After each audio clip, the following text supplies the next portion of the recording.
ସମସ୍ତେ ସୁଭଦ୍ରା ପାଇବେ, ଆଶ୍ୱସ୍ତ ରୁହନ୍ତୁ, ନିରାପଦରେ ରୁହନ୍ତୁ, କୋଉଠି ଭିଡ଼ ଜମିବା ଦରକାର ନାହିଁ, ସିଧାସଳଖ ଆକାଉଣ୍ଟକୁ 9 ତାରିଖ 12ଟା ପୂର୍ବରୁ ପଇସା ଯିବ। ଏତିକି ବ୍ୟକ୍ତିଙ୍କ ପାଖେ ପହଞ୍ଚିବା ଇଏ ଗୋଟେ ଇତିହାସ।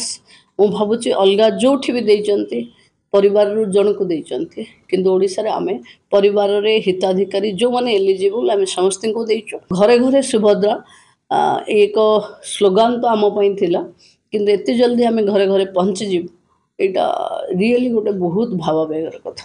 ଦେଖନ୍ତୁ ପ୍ରତିଦିନ ଆଜି ଯାହା ଆମେ ରିଭ୍ୟୁ କରୁଥିଲୁ ଇଏ ଆମ ପାଇଁ ଗୋଟେ ଅତି ସୌଭାଗ୍ୟର କଥା। ଏତେ କମ୍ ଦିନ ଭିତରେ ଆମେ ସେପ୍ଟେମ୍ବର 17ରେ ଲଞ୍ଚ କଲୁ, ପାଖାପାଖି ଅକ୍ଟୋବର 17 ହେଇନି ଆମେ 1,00,00,000 ପାର ହେଇଗଲୁ। ଯେଉଁ ଅପେକ୍ଷା ଥିଲା ଆମର ଯେ ଘରେ ଘରେ ସୁଭଦ୍ରାକୁ ପହଞ୍ଚେଇବୁ, 1,00,00,000ରୁ ଉର୍ଦ୍ଧ୍ୱ ମହିଳାଙ୍କୁ ଦେବୁ, ଆଜି ଆମେ କିଛି ଟେକ୍ନିକାଲ କମି ଥାଇପାରେ, ଯେଉଁମାନେ ଫର୍ମ ପକାଇଛନ୍ତି କାହାର OTP ଅଛି, କାହାର MPCIର ହେଇନି, କିନ୍ତୁ 1,00,00,000ରୁ ଉର୍ଦ୍ଧ୍ୱ ମହିଳାଙ୍କ ସହିତ କନେକ୍ଟ ହେବା ଇଏ ନିଜ ଭିତରେ ଗୋଟେ ଇତିହାସ। ଆସନ୍ତା 9 ତାରିଖରେ ଆମେ ସବୁଠୁ ଅଧିକ ଏଥର ସୁଭଦ୍ରାକୁ ଘରେ ଘରେ ପହଞ୍ଚେଇବୁ। ମୁଁ ଭାବୁଛି ଏଥର ଆଜି ଯାହା ଆମେ ସମୀକ୍ଷା କରୁଥିଲୁ ପ୍ରତିଦିନ 30,000 ମହିଳା ସୁଭଦ୍ରା ଆପ୍ଲିକେସନ୍ ଫର୍ମ ଜରିଆରେ ଯୋଡ଼ି ହେଉଛନ୍ତି ଏବଂ ଆଗକୁ ଯଦି ହୁଏତ କମ୍ ହେଇପାରେ, କାରଣ ଆମେ 1,00,00,000 ପାଖାପାଖି ଯେତେବେଳେ ନେଇ ଆସିଲାଣୁ, କିନ୍ତୁ ସୁଭଦ୍ରାକୁ ଯେଉଁଭଳି ଢଙ୍ଗରେ ସାଧାରଣ ଘରର ମହିଳାମାନେ ଗ୍ରହଣ କରିଛନ୍ତି ଇଏ ଯୋଜନାକୁ ତାଙ୍କର ସମୃଦ୍ଧିର ଏକ କାରଣ ହେବ ବୋଲି ଯେଭଳି ଭାବେ ଆବେଗ ଦେଖିଛନ୍ତି, ଆମେ ଓଡ଼ିଶାର ସମସ୍ତ ମହିଳା ସମାଜ ପାଖେ ଋଣୀ କି ସରକାରର ଗୋଟେ ଫ୍ଲାଗସିପ୍ ପ୍ରୋଗ୍ରାମକୁ ଟାର୍ଗେଟ ପୂର୍ବରୁ ପହଞ୍ଚେଇବା।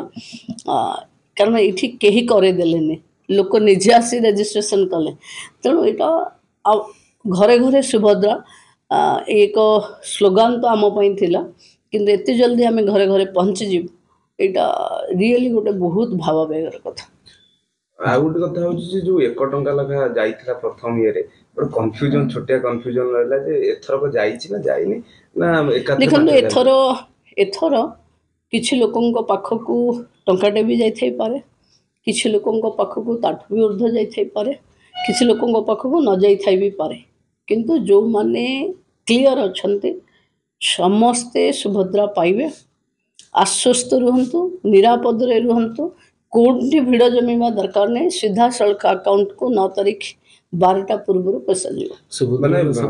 ସଫଳତା ପରେ ଗୋଟେ ଏବେ ସ୍ୱୟଂସହାୟକ ଗୋଷ୍ଠୀକୁ ଋଣ ଛାଡ଼ କଥା ବି ଉଠୁଛି ଯେ 200 କୋଟି ପାଖାପାଖି ଋଣ ଛାଡ଼ ହେଉଛି। ଦେଖନ୍ତୁ ପେଣ୍ଡିଂ ତ ଅଛି, ହେବ ତ ନିଶ୍ଚୟ, କାରଣ ସ୍ୱୟଂ ସହାୟିକା ଗୋଷ୍ଠୀ ଓଡ଼ିଶାରେ 70 ଲକ୍ଷ ମା ମାନେ ଏକଜୁଟ ହେଇ ଅଛନ୍ତି। ମୋଦିଜୀ ଆହ୍ୱାନ କରିଛନ୍ତି ଲକ୍ଷପତି ଦିଦି କରିବା ପାଇଁ, କିନ୍ତୁ ସୁଭଦ୍ରା ଗୋଟେ ଇଣ୍ଡିଭିଜୁଆଲିଷ୍ଟିକ୍ ଆପ୍ରୋଚ୍। ଓଡ଼ିଶାରେ କେହି କେବେ ଏତେ ବ୍ୟକ୍ତିଗତ ଭାବେ ଏତିକି ବ୍ୟକ୍ତିଙ୍କ ପାଖେ ପହଞ୍ଚିବା ଇଏ ଗୋଟେ ଇତିହାସ। ମୁଁ ଭାବୁଛି ଅଲଗା ଯୋଉଠି ବି ଦେଇଛନ୍ତି ପରିବାରରୁ ଜଣକୁ ଦେଇଛନ୍ତି, କିନ୍ତୁ ଓଡ଼ିଶାରେ ଆମେ ପରିବାରରେ ହିତାଧିକାରୀ ଯେଉଁମାନେ ଏଲିଜିବୁଲ୍ ଆମେ ସମସ୍ତଙ୍କୁ ଦେଇଛୁ। ତେଣୁ ମୁଁ ଭାବୁଛି ସୁଭଦ୍ରା ଆଗକୁ ମହିଳା ସମୃଦ୍ଧିର ବଡ଼ ଇତିହାସ ଲେଖିବ।